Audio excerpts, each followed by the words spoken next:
Now he was teaching in one of the synagogues on the Sabbath, and just then there appeared a woman with a spirit that had crippled her for 18 years.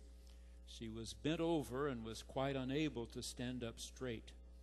When Jesus saw her, he called her over and said, "Woman, you are set free from your ailment." And immediately she stood up straight and began praising God. But the leader of the synagogue, indignant because Jesus had cured on the Sabbath, kept saying to the crowd, "There are 6 days on which work ought to be done. Come on those days and be cured, not on the Sabbath day."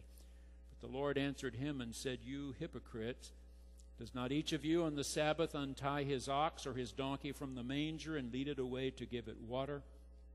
And ought not this woman, the daughter of Abraham, bound for 18 long years, be set free?"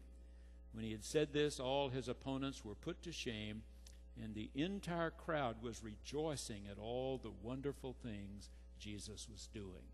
This is the word of the Lord. Thanks be to God. When we began this year with Luke's gospel, he told us that he was aware of other accounts that had already been written about the life and ministry, death and resurrection of Jesus. In fact, he is so dependent upon Mark for his outline, and he and Matthew together on some other document for many of the teachings, so that Luke's gospel, along with Mark and Matthew, is called a synoptic gospel, one that looks like Mark and Matthew. There are still places we have found in Luke's gospel that are not found in any of the other three. Only Luke tells the story of the prodigal son, the waiting father. Only Luke tells us about two on the road to Emmaus, the day that Jesus was raised from the dead. Only Luke tells us this story today. Let's take a look. He tells us here immediately what he had already told us way back there in chapter 4. Jesus went to the synagogue on the Sabbath, as was his custom. Jesus went to the synagogue on the Sabbath, as was his custom. This morning I had prayed with the group in the library that were going to come on into the sanctuary and pray just before the 8:30 service. As I was leading that group down the hallway, Dr. Tankersley fell in step with me and showed me his phone, a text message that the grandfather of 3 of the young people in the chapel choir had died during the night. This grandfather lives right here in Tulsa, so they see him often. He was on vacation in Colorado, was involved in a terrible accident there, had been in intensive care for 10 days, and last night had died. I got the prayers started here and hurried downstairs to pray with the chapel choir, and all 3 of those grandchildren were there, robed and ready to sing. I couldn't believe it. They're really good kids. I've known them since they were born. I've known their daddy ever since we've been in Tulsa almost. He's a good friend of both of our sons. I told the 8:30 crowd that these 3, I didn't tell them which 3, in the chapel choir had lost their grandfather the night before. Someone they love deeply and feel very close to. But they were here, robed and ready to sing. When the service was over, their mother came up to me in the hall and she said, "That was such a kind thing for you to do for Jack and Matt and Heidi." I said, "Nicole, I was so impressed that you had them here." And she said, "They voted to come." Last night, when we got the terrible news, they voted to come. They promised Dr. Pensera they would be here. And they were here, as was their custom, to be in the church. Carol Terry lives in Nashville, Tennessee, but she grew up in Mississippi. She's written that when she was a little girl, her mother and daddy made her go to Sunday school and church, but it was an angry church, her words. Every Sunday, she said, the preacher was angry at somebody or some group, something, and he ranted and railed every Sunday morning. She said, I hated it. And when I got big enough that I didn't have to go anymore, I didn't go. And when I found the guy I wanted to marry, he wasn't a churchgoer either. I thought, perfect. Our friends told the two of us that we had nothing in common, and we kept saying opposites attract. We got married and then decided opposites don't live together very well. The marriage was an absolute disaster. We had moved from Mississippi to Nashville, Tennessee. We got to where we were living in the same place, but there was no marriage. It was terrible. I finally decided I couldn't go on with this, so I started saving me some pills till I had a little bottle full. And one Saturday night I decided I'm going to take this whole bottle of pills and I won't wake up in the morning. I was sitting there on the edge of the bed in my room, and suddenly I was aware there was a light shining through onto this bottle of pills. I looked out the window. It was the steeple of the church just behind our house, the Bellevue United Methodist Church. I'd been in it a few times because it was the polling place for our precinct, but never on a Sunday morning. But there was something in my deepest heart that said, Carol, why don't you hide your pills? They can wait 24 hours. Why don't you try that church in the morning? I hid my pills. I went to sleep. The next morning, I waited till almost 11 o'clock. I slipped in the back door right near the back. The preacher was so different from the one I'd heard when I was a child. His voice was warm. His eyes engaging, friendly, helpful. The words he spoke were of grace and hope, love, forgiveness, acceptance. I'd never had this feeling in a church before. When he pronounced the benediction, he did it walking up the back aisle. He was blocking the door when I started to leave and stuck out his hand and said, "Are you new here? I've never met you before." And she said, "Well, sort of." And he said, "You looks like somebody who would love one of our Sunday school classes. I have one that would be just right for you. Would you meet me here just before 10 o'clock next Sunday, and I'll introduce you to some folks in that class?" I didn't promise, but I left my pills hidden. What could one more week hurt? So just before 10 o'clock, I went to the church. He was there. He walked me down the hall, introduced me to people in the class. One of the women came over and gave me a hug. "What's your name?" I said, "Carol." "Well, Carol, we're so glad." One of the men stuck a cup of coffee in my hand. They sat down around a table and they had a prayer, and then they said, "Well, our lesson for today," one read, and then they talked about this scripture, each reflecting a little bit, if he or she wanted to. And everything they said was about hope and love and kindness and grace. I left my pills hidden, and I went back the next Sunday and the next and the next. And finally, one Sunday, as they had shared, I finally got up the courage to say, "I've not been a good person. I've had really dark thoughts, terribly dark." And one of these women got up from her chair and just walked around and hugged me. And she said, "Carol, he doesn't care if you want to start over." And I said I wanted to. It didn't save my marriage, but it saved my life. He was in the synagogue teaching. Number 2, Luke says, our translators leave out this little word. I've told you they got tired of it, thought it was cliched, I guess. But Luke didn't get tired of it. He kept tossing it in. It's this little word hidu, which is usually translated as behold or would you believe? What Luke wrote was, Jesus was teaching in the synagogue on the Sabbath, and behold, a woman. Behold, bent and stooped for 8 and 10 years. She asked nothing of Jesus. She may not even have known who he was. He walked over to her. When he healed her, there were critics. The ruler of this synagogue said, "What do you think you're doing?" And then he said to all the people, "Can't you get your healing done the other 6 days?" And Jesus said, "This is a daughter of Abraham.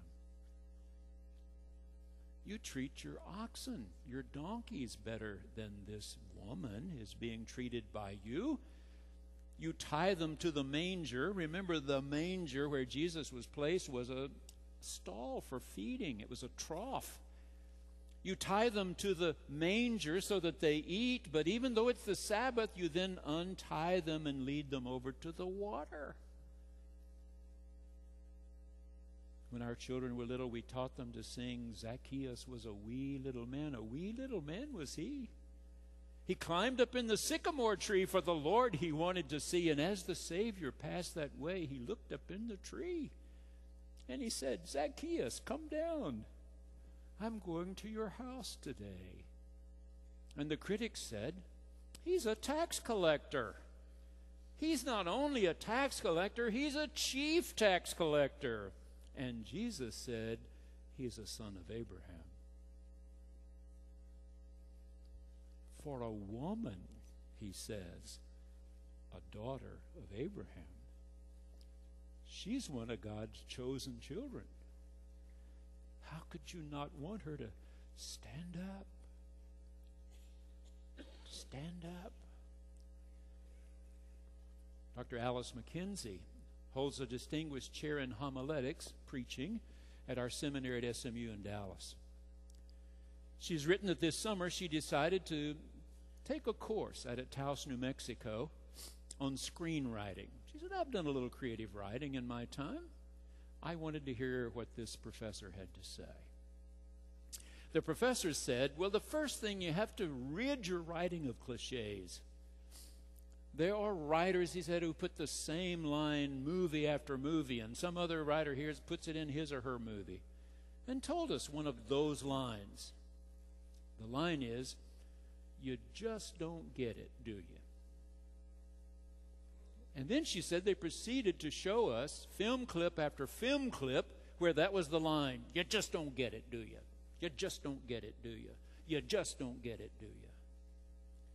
And then she said it was time to go back to SMU and get ready to teach. And I was working in the Gospel of John, and I saw so many times that Jesus could have said, "You just don't get it." In the very first chapter, John begins, "In the beginning was the Word was with God, the Word was God. Nothing was made that was not made by the Word. The Word was made flesh, came and dwelt among us.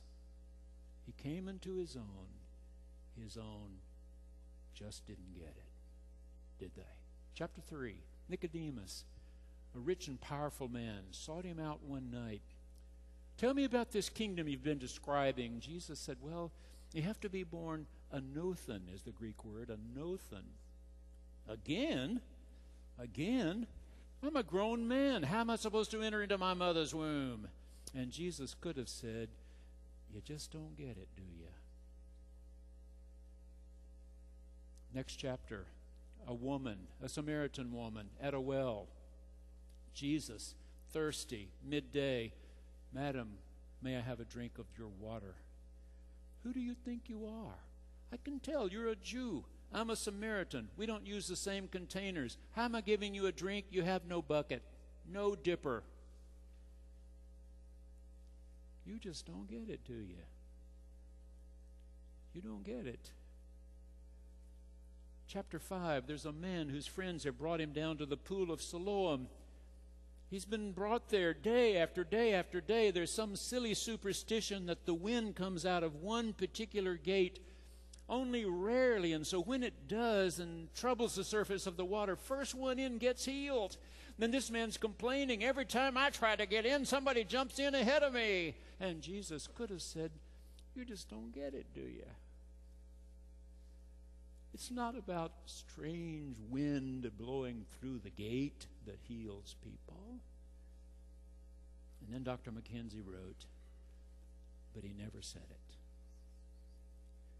Jesus never said it because in all those movies that had been shown us, this line came when a relationship had died. You just don't get it, do you? Get out. And that's not the way he felt. He felt about you, you're a daughter of Abraham. You're a son of the Almighty. You're a chosen one, as are all others, chosen ones of God, whose names he knows, even the number of hairs on your head. Number 3. Immediately, she could stand up. In fact, it's a passive tense verb. Translators, I don't think, did us any help here. Unless you've taken English, a good long time, you may forget to look for these passive tense verbs, but they're very important in the Bible. Because almost every time you get to a passive voice, it means God is the actor. In this case, Jesus says to her, you have been released, or you have been set free. Meaning God has done this for you. And where it says she immediately straightened up, it literally says she was straightened up. That's different. It's passive voice. She was straightened up by the power of God. The same way it makes a difference whether you say Jesus rose or he was raised by the power of God. Passive voice. Helene Tutt is a registered nurse out in Midland, Texas. She has written that one night she was to work the graveyard shift, 11 to 7. Said, I got to the hospital 15 minutes early. I was looking over the list of patients to see if there was anyone new on my wing since the night before. There was a name. I looked at it twice. I had not seen nor heard this name in years. This name was my little girl's second grade teacher. And she terrorized my kid. She said, my little girl was painfully shy. And this teacher probably had a lot to teach, but the more she would press a kid and press a kid and press a kid, there are some that just freeze up, cannot say a word, cannot think under that kind of pressure. My little 2-year second grader had to go to school every day for a year. I hadn't seen this name all these years.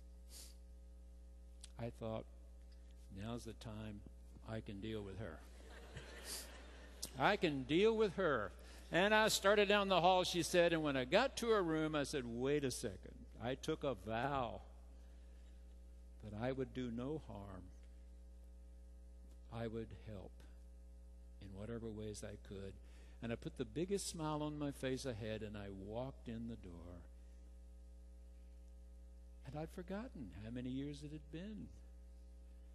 She was a tiny, frail, old woman, almost in a fetal position in the bed. I walked over closer, and though her eyes were closed, she was whispering something. And forgive us our... And she stopped. She said, and forgive us our... And she stopped. And she whispered, and forgive us our... And I said, trespasses. And she said, as we forgive others. And I forgave her because God forgave me. Number 4. This wonderful music Dr. Pensera picked out for us today is about this point 4. The woman rejoiced. And then all the people in the synagogue rejoiced, gave praise, sang praise because of these wonderful things Jesus was doing. The word in Greek is doxazo, from which we get the word doxology. Doxology, Praise God from whom all blessings flow. Neil Pryor works on spacecrafts out in California for one of the private concerns that's trying to keep us in space. His father lives in Ohio, and he wrote that his father was a first-generation American, came to this country determined that he would have a wife and children, and they would have a greater life than he had had.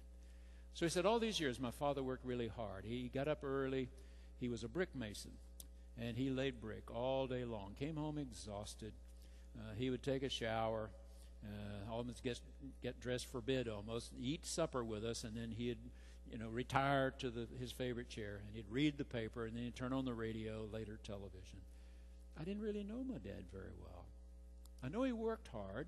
I know he wanted good things for us, but he was of that generation, didn't know how to tell you.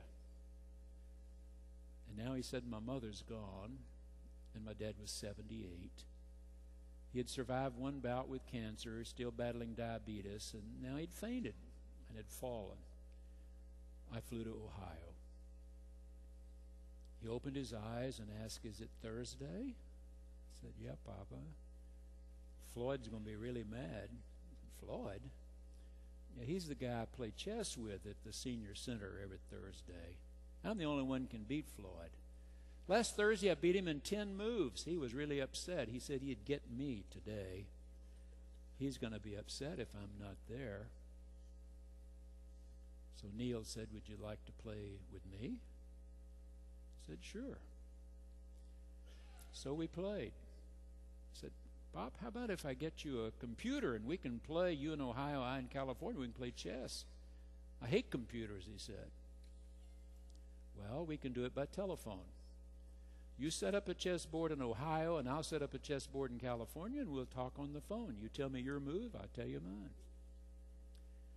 So he said every Saturday, 4 o'clock, we play chess over the phone. But we talk about other things. My papa told about when he was a boy, crossing a swollen river with a puppy in his arms and a voice telling him, move left. In his deepest heart, go left, go left, go left. He said, we made it across the river, and a couple of days later I crossed that river and found there was a sharp drop-off if I'd gone to the right. So Neil writes, it's been 4 years. At 82, my papa died. I went home to Ohio, and as I walked into the church, I said, God, you got him across the river once. Could you do it one more time?